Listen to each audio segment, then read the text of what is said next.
we are recording the ancestry history that I have discovered. I want to share this with all family members. For example, Forrest Coleman is the father of Mabel Lee Coleman Brown. And I've taken from the 1910 and 1920 census the history of Forrest. So any ancestor of Forrest, Mabel, can start at that point and go backwards. And the information that I hope to share here, you can use that to go forward. Good job. Okay, so now let's begin with your mom. What's her name? Mabel Lee Coleman Brown, born June 24th, 1913. 1913 is special because that's when my sorority was founded. Okay, and you are here to teach, To share the information. to share about our lineage, Yes. and we're going to start on the maternal side. Yes. Okay, so tell me about Granny Mabel and her parents and however you want to start. Her parents were Forrest and Florence. I think it was Florence Carter Coleman. And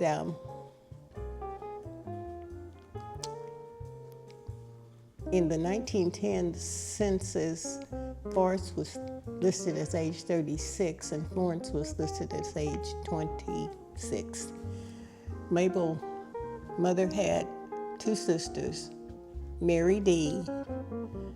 and Beatrice, and Mabel was the baby, and listed in the 1920 census was a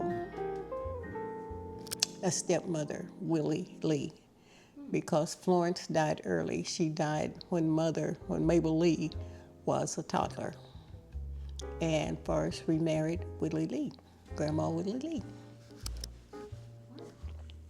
So we got Granny had two sisters. Two sisters. Gotcha.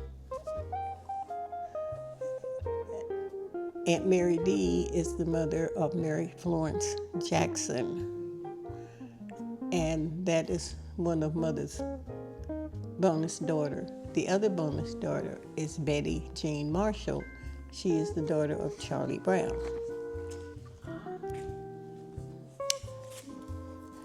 Now, Mother's firstborn child is John Alfred Algie. He was born November 2nd, 1931. His daughter was Till Ellen Algie, and there, we believe, are at least two grandchildren.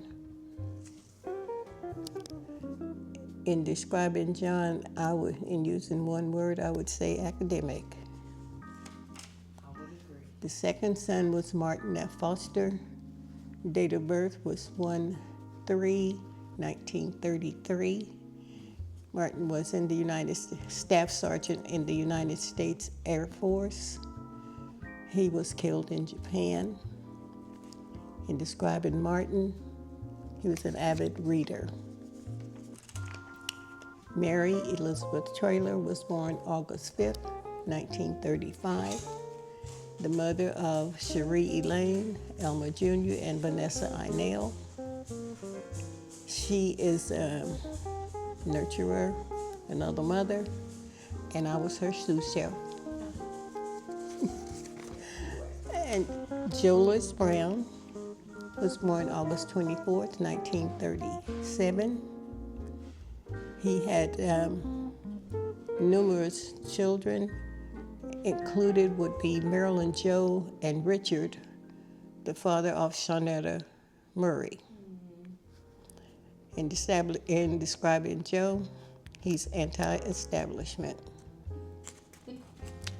Mary Alice, born November 21, 1938. I love researching.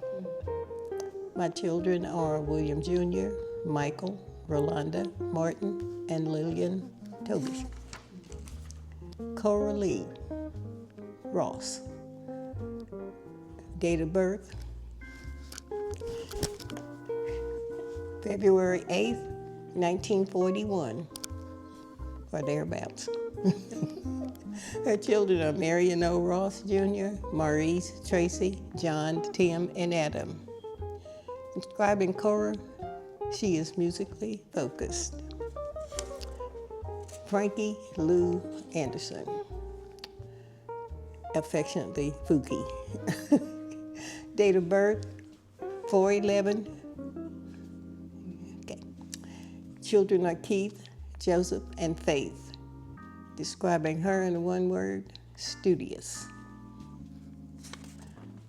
And there is Ellen Beatrice, known as BB. Her date of birth, 12/17/1946. Daughter Robin. Describing BB as a flower child. Then there's Leona. Leona was an infant that died at birth. I don't remember the year. Jose Rogers, date of birth, 8/6/1953. Children, Dewan, Tiffany, Torrey, Jose III, and Nikki. Jose was athletic as well as musical. And those are my mother's children. Well, what's interesting is I hear some names repeated, and I feel like I've been named after some family members. So tell me a little bit about that, because it sounds like Aunt Bibi was married After Aunt Beatrice, mother's sister. mother's. Okay. And you, Elizabeth, Faith Elizabeth. Elizabeth is the name of Mary Elizabeth Traylor. That's where you get Elizabeth from. And it is funny because the way I see your siblings is through my mom's eyes, right? So to me, Mama revered Aunt Mary as Mama. Yes. You know, she was next to Granny Mabel in terms of maternal love and Absolutely. appreciation. That's Describe correct. that. Like, how did you feel? Do you share the same? I share the same sentiments because she was the other mother. When mother was at work, she was the oldest sister and she took care of us. Wow. She was in charge. Yeah. And I feel like Aunt Mary loved that I was named after her. Oh, She absolutely. spent a lot of time with me. And it's very sweet to carry her name and to know what it meant to Yes. like all of you. Mm-hmm. And what about were there any other like names that were given, passed down that you know of? The name of Mary. I think every female outside of mother's children and the other cousins' children, for years they were all named Mary until Cora was born, and Cora was the person that named us, and she was convinced to name Cora Lee, and Cora and Florence had another sister named Frankie or Frances, and that's where the name Frankie came from. Oh wow! So Mama was a part of that. Yes, Being given a name. given that name to carry on. Gotcha. Okay. I always wondered where Frankie came from because it's so nuanced and you know. And Frances lived in Tulsa and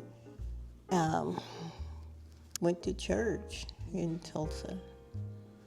So, Okay. So now let's go back because let's see. So you've named the siblings, all of their children, and we talked a little bit about Granny Mabel's sisters. So what do you know about Granny Mabel's mother and father and where she was raised? my mother grew up in Hickman, Kentucky. That's where she was born, and that's also where John was born. in Hickman, Kentucky. The rest of the siblings were born in Claremore, Oklahoma. So, so let's switch gears. Um, when, as I've grown up, my mom has always told me a story about this man named Charlie Brown. And My father. your father, and she did not recall meeting him ever. But her older siblings, you guys have history with him. So tell me, Did you know on your mother's birth certificate who delivered her? no, Do you know who signed to that for that delivery? who? Charlie Brown. Really? Really? He delivered her? Yeah. Wow. I didn't know that. You never told me that. Well, she never told me that. I know. But the reason she got a birth certificate, and I didn't read mine till later either, and she said, "Did you know?" And I was going, "No, I didn't," because they put the kids out.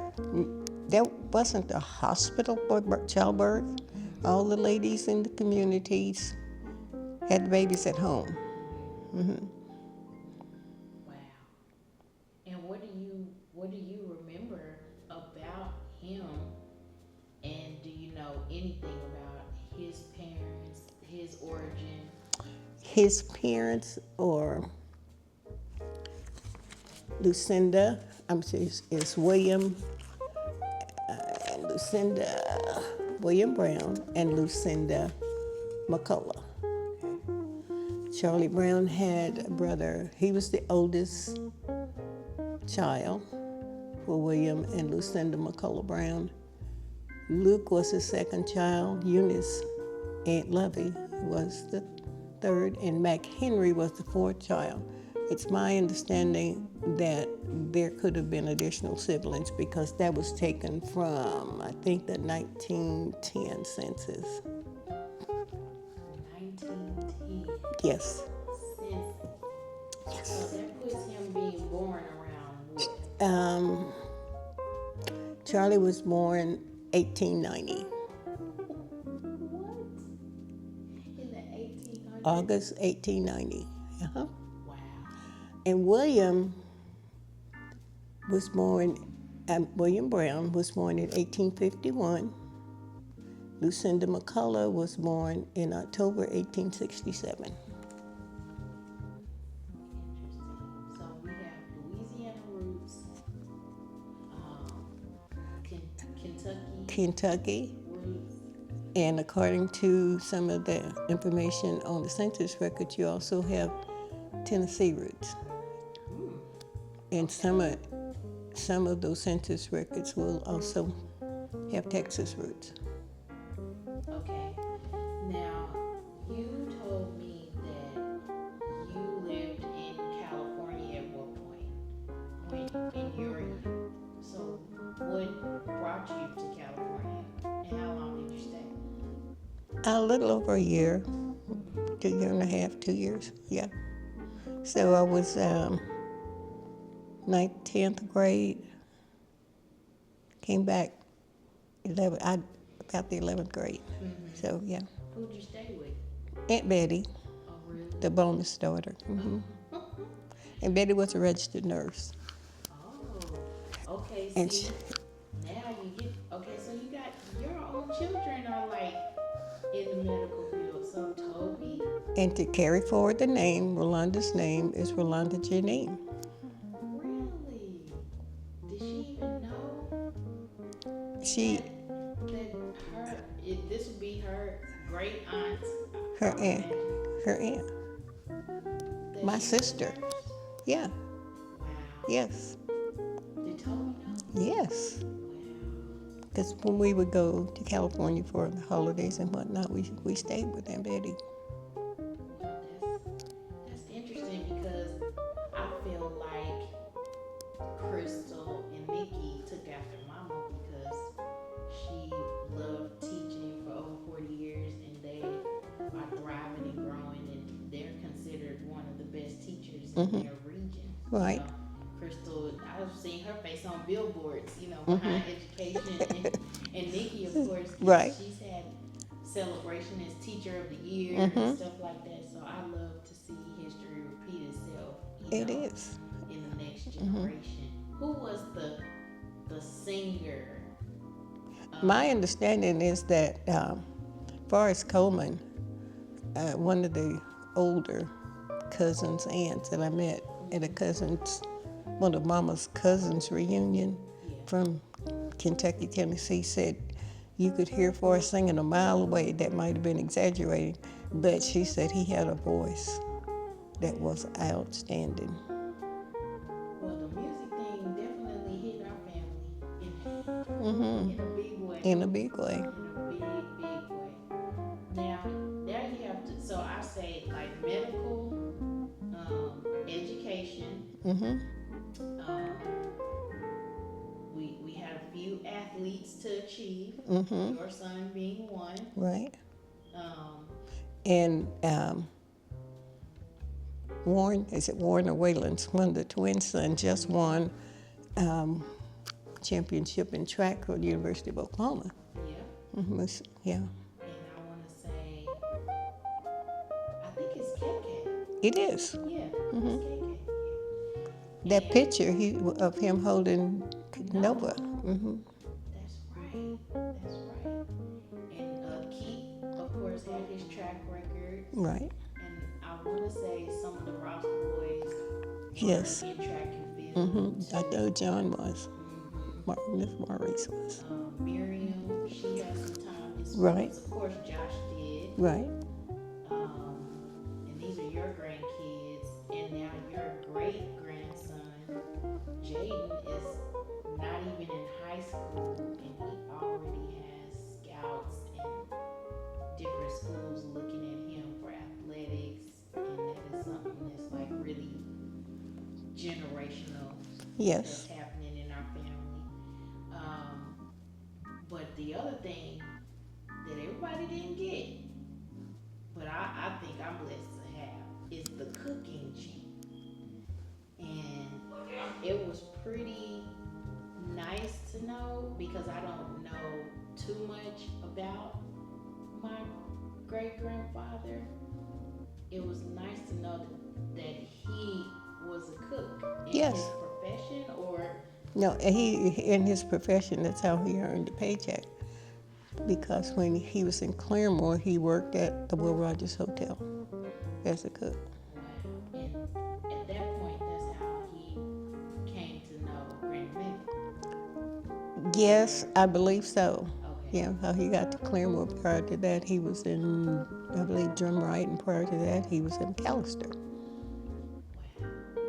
Wow. He was also in the United States Army, the military. Yes. Mm-hmm. We've got some military services. Yes, in we our do. family. Yeah. So thank you for your service. All the cousins, we had a chance to honor them with the last gathering that we had. And we'll continue to do that, I'm sure. But that is also another hint of legacy. Yes. I like that. Okay. So, let's see. So, Charlie left Shreveport, went to the Army, Yes. and like you said, he lived in McAllister, Drumright. And then he went to, not California, but Claremore. Then to California. And then he went to California. And you mentioned, what was the process of him leaving Claremore to go to California? There was an offer of major employment, especially in the Long Beach area, Long Beach and Watts area, Los Angeles. Okay, So that's somewhat like an exodus. it was. That's what many termed it. It was an accident because prior to that, I was told it's more than 1,000 black people in Claremore, Oklahoma. Really? Really, there were, eating establishments, hotels, rooming houses, a barber, a doctor, a dentist. I had a little mini Wall Street, Black Wall Street going on. He had, and the school. So name the schools. The elementary school. It was just one school, and it was the elementary school and the high school. You graduated from elementary school in 8th grade and went to the 9th grade. Lincoln School. Lincoln School. That's just it. That was it. That's it. And then when you got to high school, at that point of integration, it was just Lincoln and Will Rogers. Yes, So, and the elementary schools, okay. because it was one called West Side, I remember, elementary. Okay. I like that. Okay, so let's talk about your siblings some more. What do you miss most about Aunt Mary? Calling her every day. and your mama too. Just conversation about whatever was going on, family-wise, nation-wise, or Yep. just talking. Aunt Mary was that no nonsense, straightforward mama. Precisely. That's what I remember. Yes. But very tender, very soft, very nurturing at the same time. And I liked how she took care of fragile things. You know, she collected those teacups, Yes. saucers. And those dolls. Yes. Mhm. What about what do you miss most about Uncle John? His crazy conversations, and he would get very involved in the political aspect of things. He had there was a clinic close to Howard University in D.C., and he had a blind couple that had dogs, and this was when food stamps were first implemented. And they were older; they couldn't afford food for the dog. And somewhere in the congressional records is where Uncle John addressed Congress to make dog food available to his patient.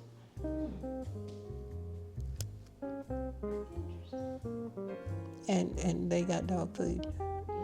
Yeah. Okay, so I can remember seeing you get involved, like community involvement, because of your job.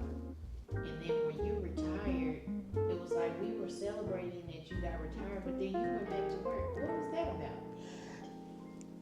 Well, see, I planned to retire, but I was, there's a term where somebody comes after you professionally to go to work for somebody else. I forget the term that Like a successor or? I'll think of it. But I was accosted Oh, I see. and by some powerful people saying, you need to take this job because this is what you do. And actually it was for employment and training, educational, for young people that did not have marketable skills.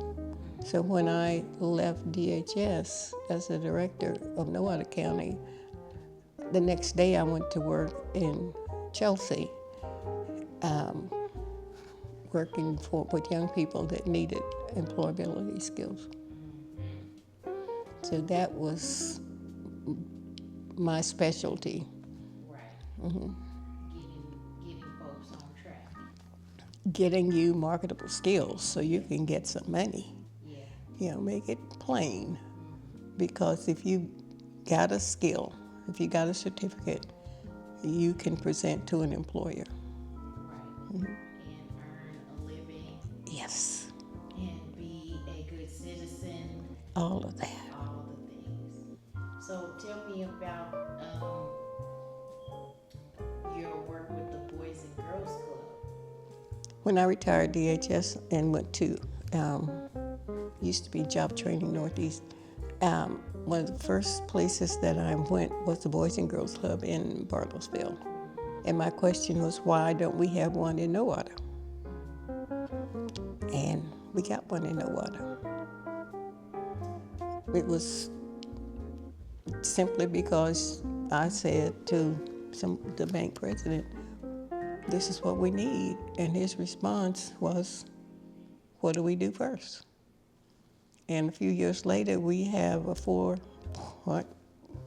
million new building for Boys and Girls Club, No Water. And No Water is one of the poorest counties in the state of Oklahoma. Wow. That is huge. But the community came together Yeah. because it was needed. I love that story. But it ties back to community working together. The community, us knowing yes. each other, the village, raising the village, all of that. Okay, so let's go back to your siblings. Tell me what you miss about Uncle Joe. Being called out constantly. Joe was quite critical of my role in the community, of my job preferences. So, yeah, because it was not what he felt that I should be doing. I don't know how he felt that I should not help anybody, that I should be focused only on one ethnicity. So, Gotcha. But your mindset was, this is how I was raised. The village raised me, and really, so now I'm a part that of was it. The village did raise us because it didn't matter. Yeah. They were there to assist us in becoming successful. What can you tell me about Uncle Martin? I never met him. He was quiet and, as I said, an avid reader. As I told you, I do not have a recall of not being able to read. When he finished his book, he would give it to me. And in those days, the boys' pants had a big pocket in the back, and they called them pocketbooks, and he always had a book in his pocket.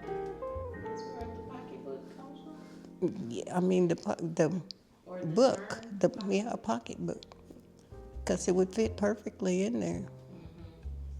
And he played basketball. He's on the basketball team that went to national with Lincoln, and they won.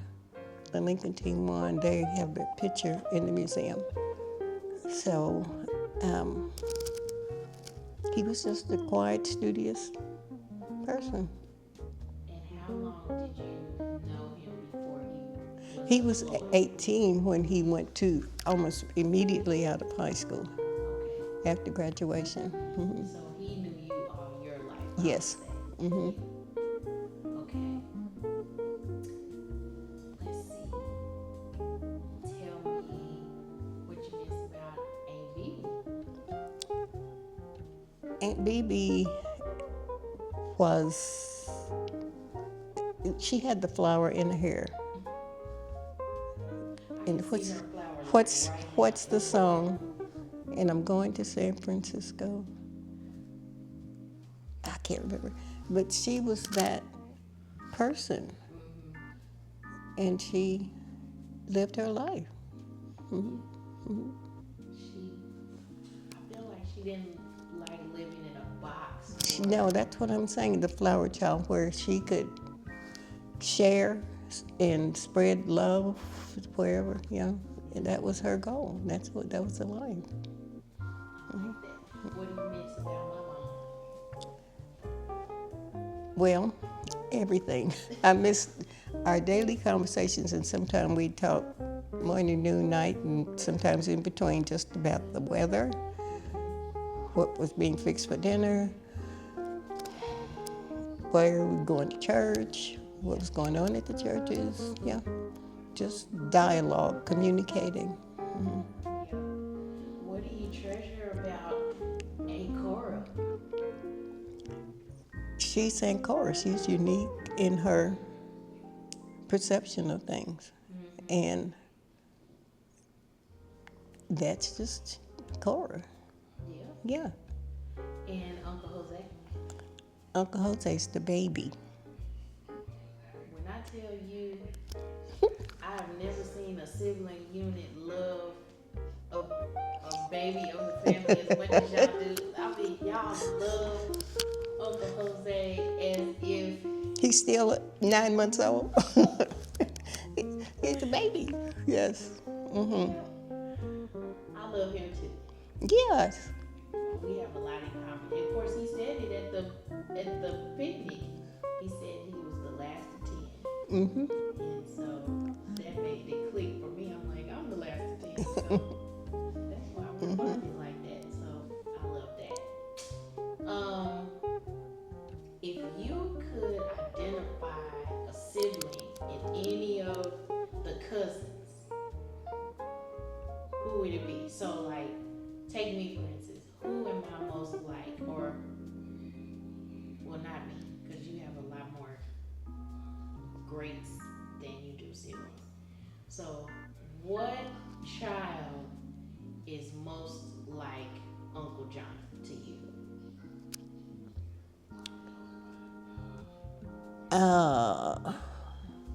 Within that circle, I could say I'm gonna go with two of them. That because they have some of the tenacity, the love that he has in accomplishing his mission. It would be Dewan, and also I'd say Miriam. Okay. The Juan and Miriam. You have the Uncle John. Right, Okay. they're Yeah. smart, Uh-huh. and that's what I'm saying first, Yeah. not the and community advocates.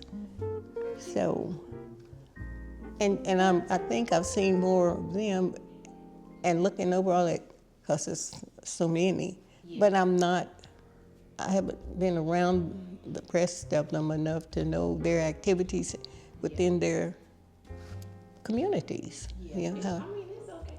yeah. Okay, what about Uncle Martin? Because when you described him, I immediately thought of Maurice. Yes, Would you think he's similar to Maurice? yes, the quiet, discipline, and yeah. What about Uncle Joe? Who's his equivalent in my generation?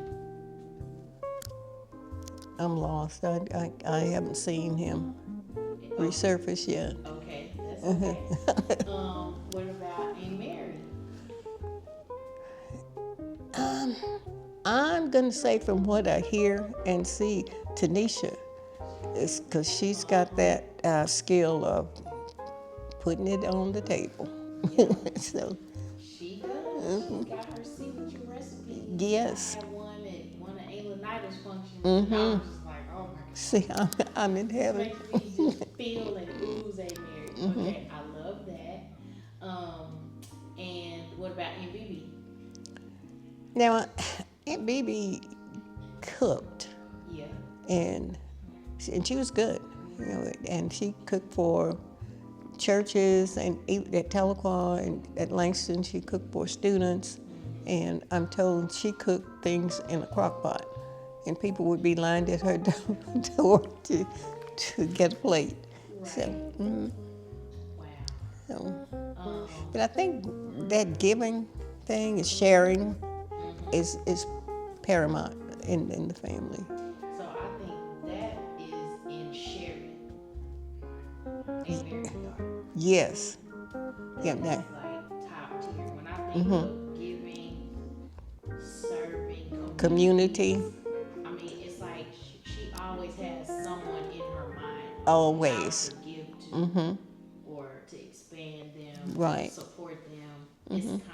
So, Constant. She will see at things and think, oh, they can. This will be for them. This, yeah, because she is so active in that community, especially Bentonville. yeah. Yeah.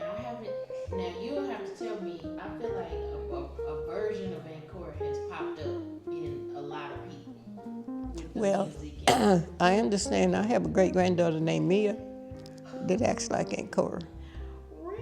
Yeah.